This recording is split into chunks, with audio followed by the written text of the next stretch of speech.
Good morning, YouTube. That is not the way that we're gonna start these vlogs. That was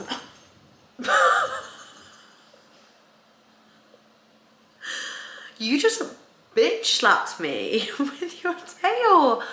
Nala. Hi guys, welcome back to my YouTube channel. I don't really know what just happened in the 30 seconds I started that video, but hi guys, how are we? Welcome back to my YouTube channel. Thank you guys so much for joining me. If you are new here, still giggling about that. Hi everyone, welcome back to my YouTube channel. Thank you guys so much for joining me. If you're new here, my name is Holly. I make food and fitness content, and if you're not new here, welcome back to the channel. There we bloody go. This week's video, I wanted to do one of my favorite things, that is sit down and yap, but also yap about something else that I love, which is running. Now, I have been running for 2 years. And when I started running, I made a hell of a lot of mistakes. Now you're probably thinking, how can you make that many mistakes when you're running? But trust me, running is slightly more complex and has like a lot more layers to it than you would probably think. It's not just a case of like chucking on any old pair of trainers and going for a run like I did, which led to a lot of mistakes happening.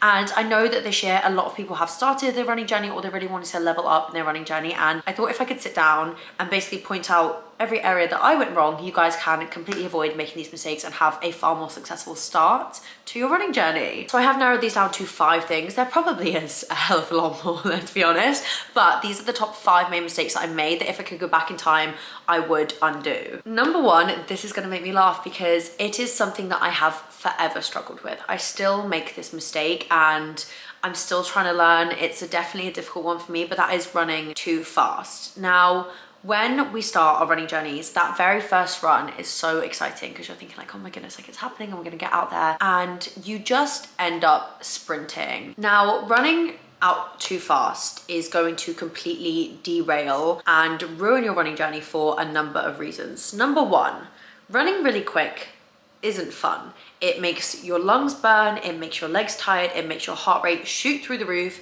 You won't be able to catch your breath. You're just gonna feel horrendous. So when people start their running journeys and they will say to me like, oh, well, I've got this like horrible like burn in my chest, I'm wheezing all the time. And I'm like, because you're running, you need to be aiming for a super slow paced jog. Like it needs to feel strangely slow at the beginning. And the second reason for that is because running out the door way too quick is going to give you injuries. You are going to hurt yourself, especially if you have no previous running in your plan or anything like that, or any form of like cardio. Running out the door at a million miles an hour, your muscles aren't going to be used to it, your body isn't going to be prepared, and you are going to get injuries. Now, if you're getting an injury very early on in the running journey, number 1, you're going to think, I hate this, my body hates this, like why would I be doing this? But also number 2, like it's just going to make the process horrible, and also it's going to ruin the start of it because you're going to have to take time off and then come back to it, and by that point your motivation probably would have dwindled and you probably would have thought, what is the point, why am I doing this? So that is the second reason why you definitely don't want to be running out the door super fast. And the third reason is that it is not going to add any improvements to your fitness.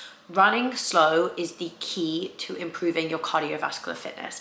If you can't master that, you're going to find it very, very hard to increase your endurance and increase your fitness. Running slow has so many benefits, and it's just going to be so much more motivating because you're not going to be out there hitting the pavement feeling like you're burning yourself out. You're going to be enjoying it because you're taking it at a much slower pace. I just think that is something that is so, so, so important to remember for your running journey, because one of my very first runs I did, I ran back from the gym and oh my goodness, I had to stop about, I would say like 6 or 7 times to like catch my breath, and then I would run again and then I'd stop and catch my breath. But actually, if I'd have just taken a moment to slow my pace down and run at a pace where I found it okay to breathe at, I wouldn't have had to keep stopping and starting and stopping and starting. And it almost needs to feel like you're literally running through mud or you're running in slow motion, and then from there you can build it up. Number 2, this is something that I harp on about all the time, and again, a lesson that I had to learn the hard way.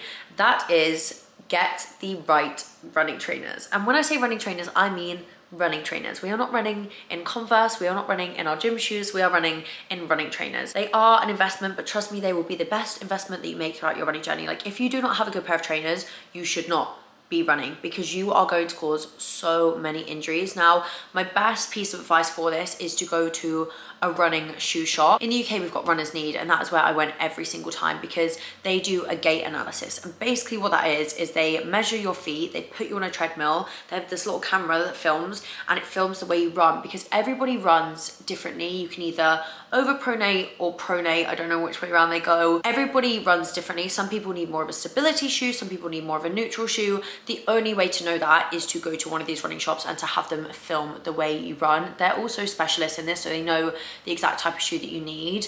It genuinely will save you, again, so many injuries. I feel like that's probably one thing I'm gonna go on about throughout this video, but injury prevention in the beginning of your running journey is essential to having a good running journey and enjoying it. So if you can get the right pair of trainers very, very early on, you're gonna eliminate so many problems. Like, I went out on my first run in Converse.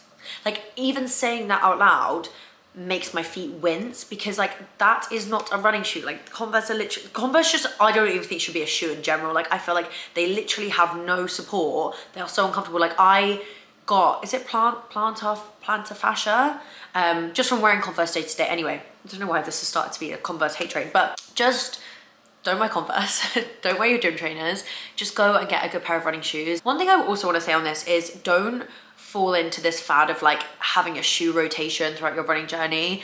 I personally think it's genuinely one of the most ridiculous things ever. Unless you're an athlete, you do not need to be rotating shoes for different styles of runs. Like, I just personally feel like it's so silly. Like, I see people saying like, oh, well, you need the Alpha Flies for like tempo training, and then you need these for this. You don't need to be spending £300 on trainers. You just need one really solid, stable pair of running trainers. You will need to rotate these out once you've done a certain amount of miles in them. Best to ask in the shoe store like how many miles they would recommend you running in the trainers, because they do start to wear. So that is what I've noticed before, is I've had a pair of trainers and I wore them for like over a year, and then I started to get some like pains, and I was like, oh, I've just obviously worn them down with the amount of running I've done. So just something to bear in mind. But you don't need Alpha Flies and Hokas and Asics. You don't need all of these. You just need one really stable pair.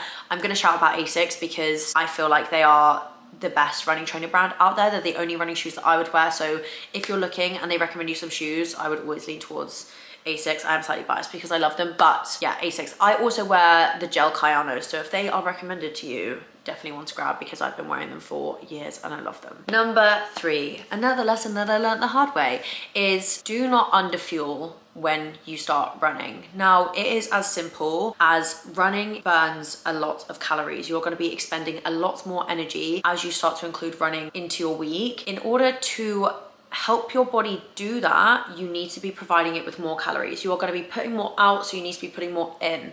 I didn't know this at the very beginning of my running journey, and I started to train for a half marathon, and I dropped a lot of weight very quickly, but I also lost a lot of muscle because I just was not fueling my body. I was also feeling really lethargic and really tired and a little bit lightheaded, and I couldn't really understand why, because I was still eating the same amount, but I just wasn't aware of the stress and energy that I was expecting from my body from running, because I was just very new to the whole thing. So take the lesson from me. Make sure as soon as you decide to start running, you are providing your body with the fuel to do that. Your runs are gonna feel so much better if they are fueled.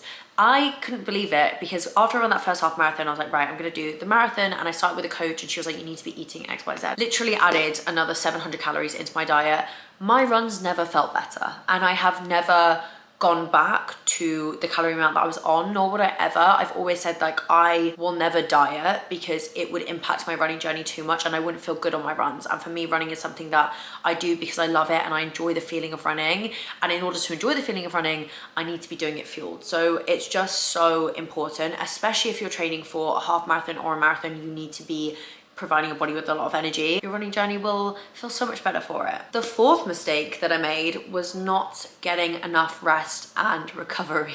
Now, if you've been here for over a year, I think we all know that that led to me exaggerating an injury that was previously existing, but basically causing myself a lot of problems. And I think if I'd have taken my mobility and rest very seriously from the beginning, I potentially could have, not had such a horrendous year of injuries last year. But I now look as running as something that comes alongside mobility. Like, running does not come by itself. If you're starting running, you need to be including mobility and stretching. Like, it's a non-negotiable. Like, it's not something that's like, oh no, I don't do that. It's like, no, you have to do that in order to run, especially if you're starting to ramp up your distances. Like, your body needs to be looked after. You need to be prioritizing that. Otherwise, you're gonna get injured. And like I said, if you get injured, you're not gonna be able to run, and that is gonna suck. So at the very beginning of your journey, just make sure that you are warming up and cooling down. I know sometimes when you get in from a run, you just think like, oh my God, like done, box ticked, trainers off, in the shower, sit on the sofa. Like, that is what I used to do. Like, when I used to come back from 30-kilometer runs in Manchester, did I even stretch a toe? No.